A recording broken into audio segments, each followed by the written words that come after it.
मसीह यीशु के बाबरकत फ़तहमंद और जलाली नाम में आप सबको की सलाम थी। अज़ीज़ों, खुदावंद आप सबके साथ हो। खुदावंद आप सबको बरकत दे। आज का दिन खुदावंद हम सब के लिए मुबारक करे।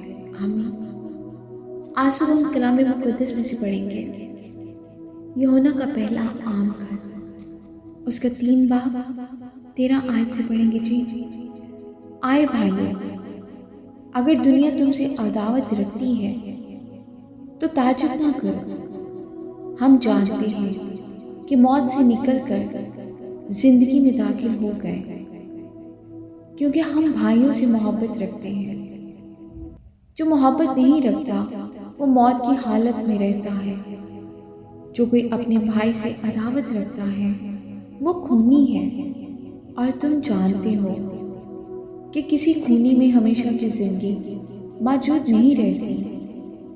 हमने मोहब्बत को इसी से जाना है कि उसने हमारे वास्ते अपनी जान दे दी, और हम पर भी भाइयों के वास्ते जान देना फर्ज है।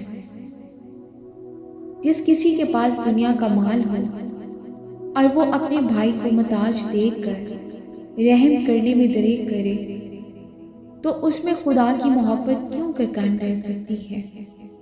आए बच्चों, हम कलाम और ज़ुबान ही से नहीं बल्कि काम और सच्चाई के ज़रिया से भी मोहब्बत करें।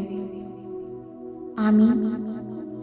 खुदावंद के जिंदा पाक कलाम के पढ़े और सुने जाने में उसकी बरकत हो। खुदावंद का शुक्र हो। अजीज़ों, आज के कलाम के वसीला से खुदावंद आपको बरकत दे और हम सब कलाम के पढ़ने या सुनने वाले महज ना बने, कलाम पर अमल करने वाले बने। आमीन।